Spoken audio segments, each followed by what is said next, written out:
Track पर okay. नमस्कार, मैं भरत मिश्र। आज मैं मौजूद हूँ सीधे सीधे तौर पर गोपालगंज ज़िले की जनसुराज पार्टी की उपाध्यक्ष हैं श्रीमती गीता द्विवेदी जी। मैं सीधा बातचीत करूँगा। कई मामले ऐसे हैं जो हम अभी चर्चा के दौरान आपके साथ जोड़ेंगे। सबसे पहले आप ये बताइए कि आप जनसुराज पार्टी में आई हैं तो आपको कितना संघर्ष झेलना पड़ा है? सबसे पहले तो आपके सभी दर्शकों को मैं नमस्कार करती हूँ, प्रणाम करती हूँ। और रही संघर्ष की बात, जब हम कुछ भी नया शुरुआत करते हैं ना, तो शुरू में हमें संघर्ष करना ही पड़ता है। इसको मैं संघर्ष नहीं मानती। वो सोना तप के ही कुंदन बनता है। तो वही हाल है हमारे जनसुराज पार्टी का। बिल्कुल अभी सोचिए कि 2 अक्टूबर को हमारे पार्टी का गठन हुआ। अभी 1 साल भी नहीं हुआ है। और बिहार में इकलौती ऐसी पार्टी है जो अपने दम पर हम 243 सीटों पे हम लोग चुनाव लड़ने जा रहे हैं विधानसभा का। और इससे जो स्थापित पार्टियां हैं उन सब पार्टियों का हालत खराब है। क्या लगता है कि 243 जो विधानसभा सीट पर आपकी पार्टी चुनाव लड़ रही है तो कुछ मुकाम हासिल कर पाएगी? जी बिल्कुल, मुकाम तो हासिल करेगी। अभी भी हम लोग कर लिए हैं। अगर आप व्यू देखिए ना, जैसे जाके मैं तो वही बोली कि अभी 1 साल भी हमारी पार्टी को नहीं हुआ है। अभी जो स्थिति है, जो जनाधार है, वो आप क्षेत्र में आप हमसे ज़्यादा घूम रहे हैं तो आप देख सकते हैं कि क्या स्थिति है। कि अच्छों की वो जो कुर्सी है हिल गई है। तो ये साबित करता है कि हाँ, हम आ चुके हैं। आने की तो ज़रूरत क्या बोलें। कई लोगों का आरोप है कि आजकल जो जनसुराज पार्टी है वो सोशल मीडिया पर केवल बहुत ज़्यादा चर्चा में है। इस पर क्या टिप्पणी करिएगा? मैं आपसे पूछना चाहती हूँ, आपने प्रशांत जी, क्या कोई भी जनसभा जो हो रहा है हमारे क्षेत्र में, जन विस्तार अभी हमारा हो रहा है, जनसंवाद हो रहा है, उसमें आपने कवर किया होगा, आपने देखा होगा वहाँ सोशल मीडिया पे लोग हैं कि रियल में लोग जा रहे हैं? आपने लोगों का भी इंटरव्यू किया होगा, लोगों से आपने पूछा होगा। आप उनसे जाके पूछिए, आपको पता चल जाएगा। हम लोग जाते हैं लोगों को बोलने कि प्रशांत जी आ रहे हैं या हमारा यहाँ पे जनसंवाद हो रहा है, आप आइए और सुनिए। लोग दौड़े भागे आते हैं, जबकि बाकी पार्टियों का स्थिति आपको पता है। मोल भाव होता है तब लोगों को लोग लेके जाता है। लेकिन हमारी इकलौती क्रेज है, क्योंकि लोग यहाँ पर बदलाव चाहता है। हर कोई बदलाव चाहता है और निश्चित बदलाव होगा। तो ये शिक्षा की बात करती है जनसुराज। अभी शिक्षा और डोमिसाइल को लेकर एक नया मामला आ चुका है, उस पर क्या टिप्पणी रहेगी? चलिए शुरू करें। चलिए। अभी जनसुराज जो शिक्षा की बात करती है, शिक्षा को लेकर और डोमिसाइल पर अभी जो निर्णय मंत्री महोदय और सरकार के द्वारा आया है, उस पर आपकी क्या प्रतिक्रिया रहेगी? आपने प्रथम प्रतिक्रिया देख लिया होगा भोरे विधानसभा में, जहाँ से हमारे माननीय विधायक जी और शिक्षा मंत्री जी हैं, उनके प्रखंड से ही, उनके गांव से ही विरोध शुरू हो गया है। तो ये सोचने वाली बात है। पूरे बिहार में तो होना ही है। जब उनके गांव से लोग बोलते हैं कि हमारे गांव के शिक्षा मंत्री हैं, तो हमारे लिए प्राउड की बात है। लेकिन वहीं से उनका प्रथम विरोध शुरू हो जाता है। मैं आपको बता दूं, ये एक डोमिसाइल नीति लागू नहीं हुई है। ये एक चुनावी, इसको लॉलीपॉप बोल सकते हैं कि चुनाव के दौरान। लेकिन उसमें अगर हम डीपली जाएंगे, ढंग से देखेंगे, तो ये हमारे सारे नवयुवा, जो हमारे छात्र हैं, जो बेरोजगार हैं, उनको उल्लू बनाया जा रहा है, बेवकूफ़ बनाया जा रहा है। मैं आपको बता दूं, मेरे पति वायुसेना में है। मैं गुड़गांव में रह रही हूँ। हम अभी जा रहे थे तो एक जगह हम रुके थे। आपकी कहानी बढ़ेगी लेकिन मैं बता रही हूँ। वहाँ पर एक भैया हमको मिले ढाबे पे।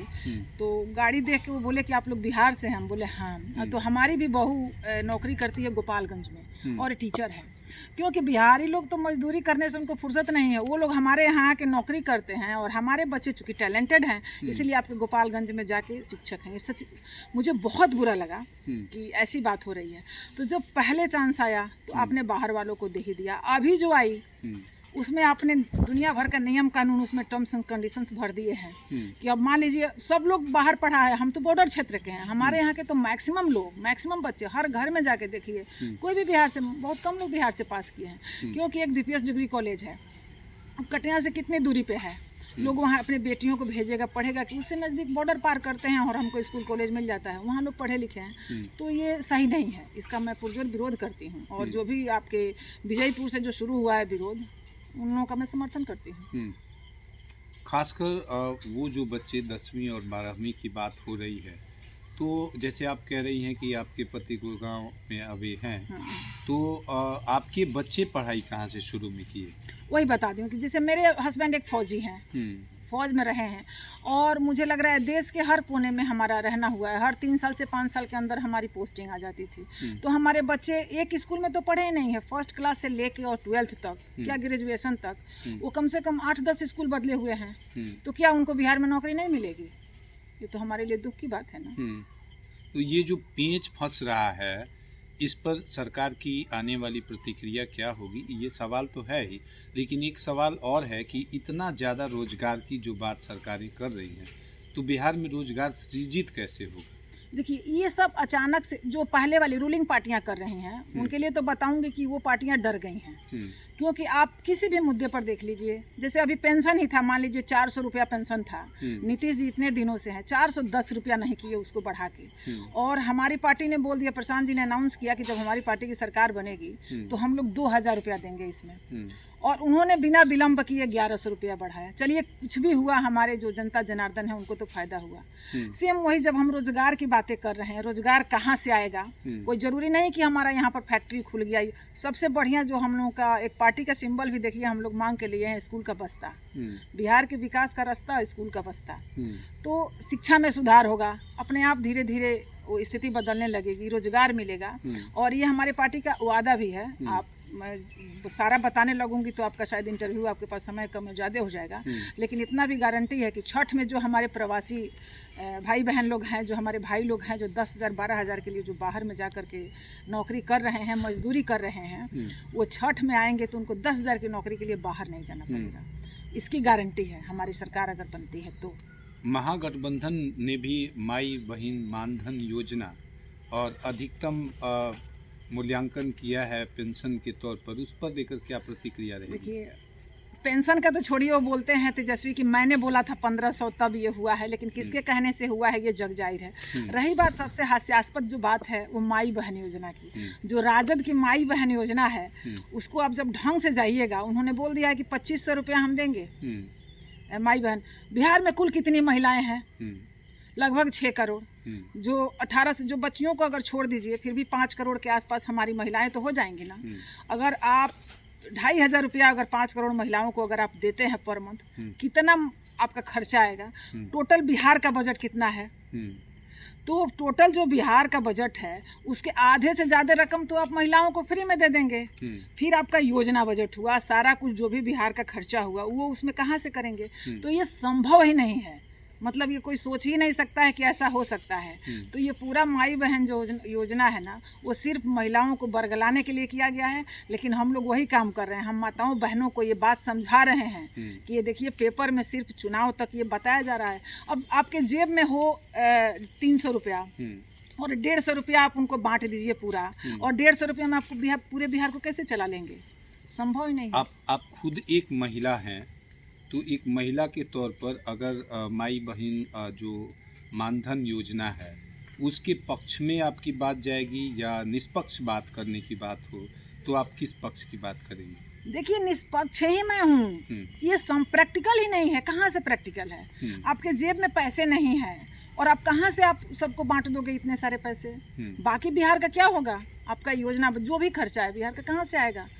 तो ये कहीं से प्रैक्टिकल है ही नहीं। आप खुद, सबके हाथ में मोबाइल है, आप हिसाब किताब लगा लीजिए, गणित बैठा लीजिए कि अगर 5 करोड़ महिलाओं को अगर ये 2,500 रुपया महीना देंगे तो कितना खर्चा? 150 करोड़ से लाख करोड़ से ज़्यादा का खर्चा आ जाएगा। आपका 3.25 लाख करोड़ का तो पूरा बजट ही है बिहार का।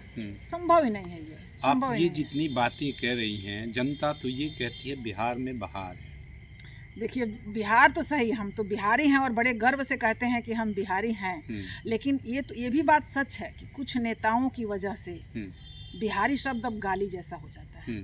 और हम जनसुराज पार्टी वाले, हमारे जो प्रशांत किशोर हैं, हम लोगों ने भी ये ठान लिया है कि बिहारी शब्द अब गाली नहीं रहेगा। ये देश के हर कोने में बहुत सम्मान से बिहारी शब्द बोला जाएगा। तो बिहार में जहाँ तक अगर बात की जाए तो बड़े जो पदस्थ उच्च अधिकारी हैं उनको भी तो बिहार सृजित करता है और वो बड़े सम्मान के साथ दूसरे राज्यों में रहते हैं। तो क्या उनकी योजना या अपने राज्य के जनहित में आपको दिखती नज़र आती है कहीं? जी बिल्कुल दिखती हुई नजर आती है। अभी आप देखिए जो भी हमारे जनसुराज में आप संगठन में चाहे कहीं भी पार्टी में देखिए तो आपको सबसे ज्यादा जो प्रशासनिक अधिकारी रहे हैं चाहे जो भी जनसुराज वो भी ज्वाइन कर लिए हैं, क्योंकि वो रहे हैं उनके साथ और उनकी सारी व्यवस्था को समझते हैं कि कैसे उनको इस्तेमाल किया गया है, गलत कार्यों में कैसे उनको सहयोगी बनाया गया है। मजबूरी में कुछ लोग तो भाई होते ही हैं, हर तरह के लोग हर जगह हर तरह के लोग होते हैं। यानी आपको लगता है कि परिवर्तन होगा और लोग साथ हैं। आपने देखा होगा प्रशांत जी से बाहर के जो प्रवासी भारतीय हैं जो देश के अन्य यूके USA जो रह रहे हैं वो भी मतलब इतने अभी भावुक हो गए हैं कि फ़ोन कर के बोलते हैं कि हम तन से मन से धन से हम जनसुराज के साथ हैं और बिहार में बदलाव बहुत ज़रूरी है। जुड़े रहिए मेरे साथ, अगली कड़ी में एक और ऐसी ही शख्सियत से आपकी बातचीत कराऊंगा। भरत मिश्र।